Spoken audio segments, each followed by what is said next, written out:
Furcy était un moine irlandais qui devint l'ami d'Archambault, seigneur de Péronne et maire du palais du roi Clovis II, 635-657. Il baptisa son fils, le Désir. Vers 639, Furcy créa un monastère à Lagny-en-Brie. Archambault lui demanda alors de fonder un autre monastère à proximité de Péronne. C'est ainsi que Furcy fonda l'abbaye du Mont-Saint-Quentin. Saint-Éloi consacra ce monastère, qui plus tard reçut Pierre l'Ermite avant la première croisade. À la mort de Furcy, survenue le 16 janvier 650 à Mézérolles, le comte de Aymon, seigneur des lieux, et Archambault se disputèrent sa dépouille. Pour trancher, on l'a mis sur un chariot tiré par 2 bœufs, sous la conduite de la Providence, et là où le convoi irait, on y enterrerait Furcy. Le convoi se dirigea vers Péronne. Survint Berchère, le duc de Laon. Lui aussi voulait la dépouille de son ami. On détela alors les bœufs, et l'on mit à la place 2 enfants de 7 ans qui n'eurent aucune difficulté à tirer le chariot dans la seule direction de Péronne. Par 2 fois, le jugement divin en avait décidé, Furcy ira à Péronne. Depuis, le village où on détacha les bœufs prit le nom de l'Hébreu.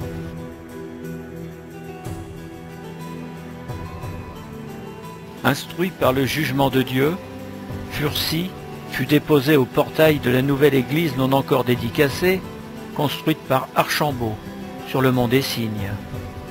Gisant là sans sépulture, son corps en parfaite conservation exhalait une odeur agréable et attirait de nombreux pèlerins. 30 jours plus tard, Saint-Éloi, évêque de Noyon, et Saint-Aubert, évêque de Cambrai, consacreront le nouvel édifice religieux qui deviendra alors la collégiale Saint-Furcy. La dépouille sera inhumée derrière le maître-autel. Saint-Éloi et Saint-Aubert reviendront 4 ans plus tard en 654 pour procéder à l'élévation des reliques dont les miracles se multipliaient. Les restes de ce nouveau saint seront déposés dans une châsse commandée par Archambault à Saint-Éloi, prélat et orfèvre.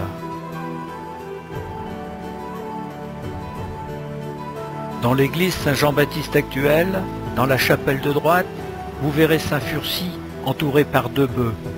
À gauche et à droite du saint, vous y verrez aussi ses 2 frères, Saint Foilin et Saint Ultin. Saint Furcy est très souvent représenté avec les signes d'un évêque, la mitre et la crosse. A-t-il un jour administré un diocèse? Saint Foilin eut la dignité d'évêque au monastère de Knoberesburg en Angleterre. Quant à Saint Ultin, certains disent qu'il fut le premier abbé du monastère du Mont-Saint-Quentin où il mourut, d'autres qu'il ne serait venu en Picardie qu'après la mort de son frère. Le 17 septembre 1256, Saint Louis vint à Péronne pour assister à la translation des reliques de Saint Furcy. Notre pieux roi Louis IX était accompagné des grands du royaume, dont Gilles Lebrun, connétable de France, ainsi que des évêques de Noyon, Beauvais, Tournai et Thérouanne. De nombreux abbés accompagnaient aussi le saint monarque. Sur la droite, un souverain, ex-dono du XIXe siècle, renferme un facsimilé des sceaux de Louis IX, des évêques et des dignitaires du royaume présents ce jour-là à la collégiale Saint-Furcy, les sceaux originaux étant insérés dans la châsse.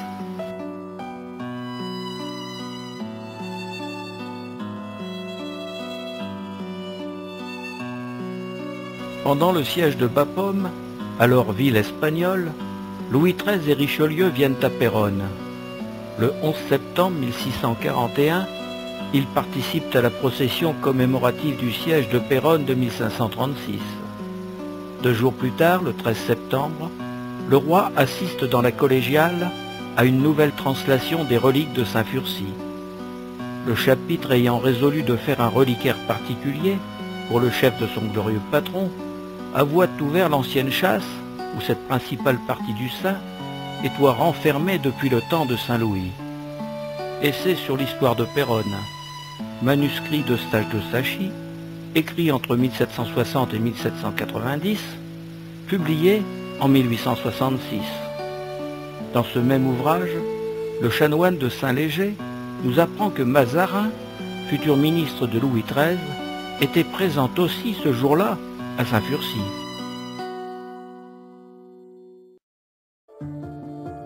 La collégiale Saint-Furcy, le plus vaste édifice religieux de la ville, édifié pour vénérer les reliques de notre saint, ne résista pas à la tourmente révolutionnaire qui le transforma en temple de la raison, pour célébrer la fête de l'être suprême. La dernière messe fut dite le 29 octobre 1793. Vendue en 1794, elle fut rapidement démolie. Ce dessin nous présente la collégiale Saint-Furcy, le couvent des Minimes, la porte de Paris, l'église Saint-Quentin-Capelle et l'église du village de Sainte-Radegonde.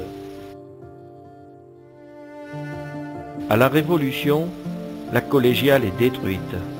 Tout ce qu'elle contenait est saccagé. Les reliquaires de Saint-Furcy sont profanés et vendus. Les ossements, sans valeur marchande, gisent sur le sol. Le bedeau assisté d'un pieux et courageux Peyronnet récupère les reliques et les cache le temps de la terreur. Sous le consulat, l'église Saint-Jean-Baptiste, seul édifice religieux encore debout, retrouve sa fonction d'origine et accueille dans sa chapelle nord les restes miraculés de notre saint patron. Durant la guerre contre les Prussiens, 1870-1871, l'église Saint-Jean-Baptiste est bombardée. Sa toiture est incendiée. Vitraux et cloches sont détruits. Mais les voûtes, bien que transpercées, ont tenu. Encore une fois, les reliques de notre saint patron sont préservées.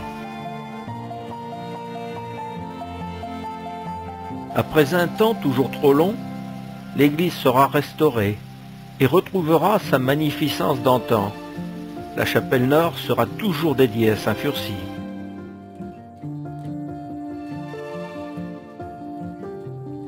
Au centre, la statue dorée de Saint-Furcy en évêque est entourée de ses deux frères Saint-Foilin et Saint-Tultin.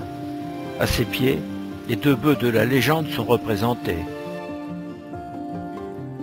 Tout contre la paroi de droite se trouve l'un des reliquaires de Saint-Furcy.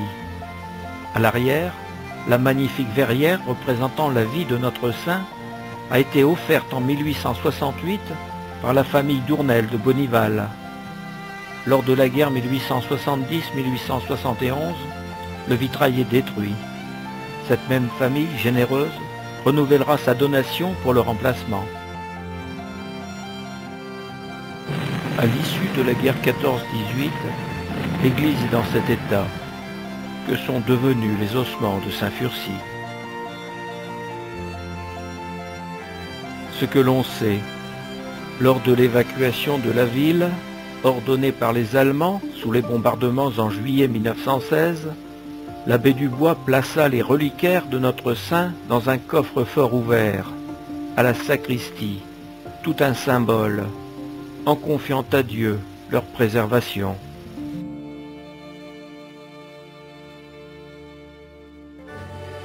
Avec la tourmente de la Grande Guerre et la destruction de l'église, les reliques de Saint-Furcy disparaissent. Janvier 1924, neuvaine de Saint-Furcy. Toutefois, Dieu nous réservait une consolation. Une petite relique bien authentique de notre saint protecteur nous reste. C'est un morceau de bras, sauvé par sœur Pulchérie, et porté continuellement sur elle pendant la guerre, pour le sauver des barbares. C'est lui que nous vénérons maintenant. Charles Accard, bulletin paroissial La Tour Saint-Jean, février 1924. Pieux mensonge ou vérité, le sera-t-on un jour?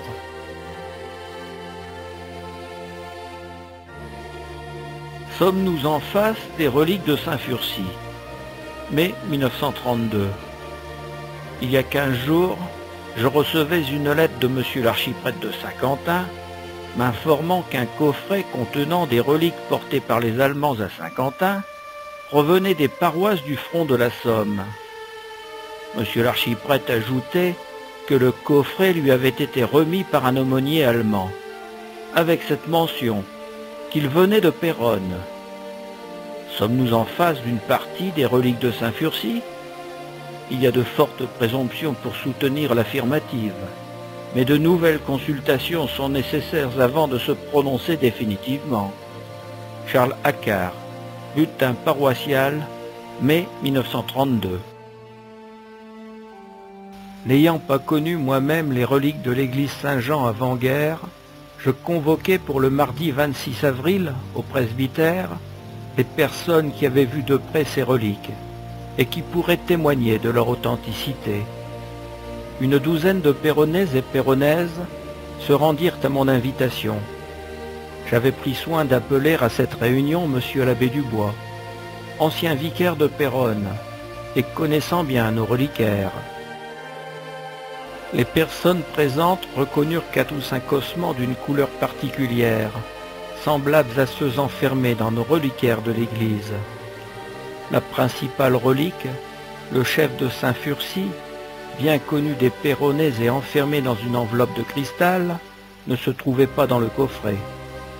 Charles Accard, bulletin paroissial, mai 1932. Dimanche 10 juillet 1932, le même jour que la bénédiction de l'église restaurée, l'après-midi à 3 heures, translation de la statue et des reliques de Saint-Furcy. La procession partira de l'église provisoire pour atteindre la nouvelle église. La statue et les reliques seront transportées par un char tiré par les bœufs blancs de la légende.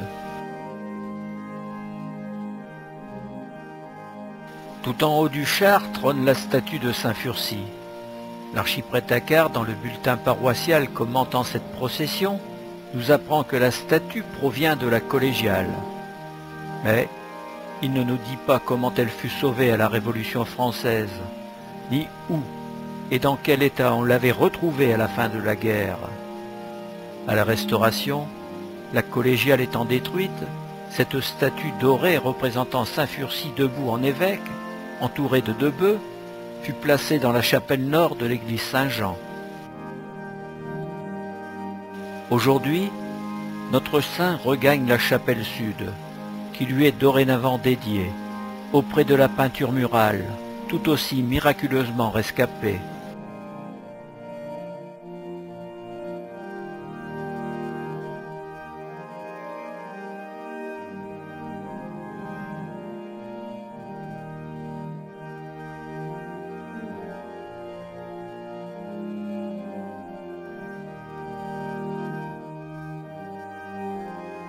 À ce jour, comme à l'époque de la bénédiction de l'Église aussi, un doute subsiste toujours sur les retrouvailles des reliques de Saint-Furcy. Fassol, Henri Douchet, chroniqueur au Courrier de Péronne, était très sceptique. Que contiennent alors ces 2 coffrets fixés au mur de l'église, de chaque côté de l'autel?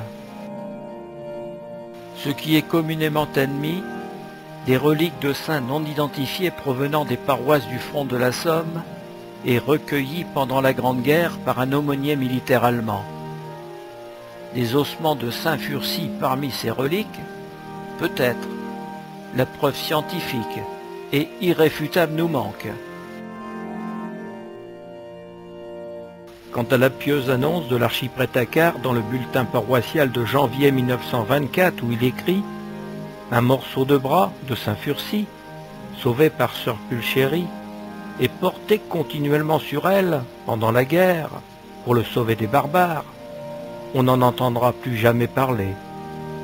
Depuis, sœur Pulchéry garde le secret dans sa tombe, au cimetière communal de Péronne. »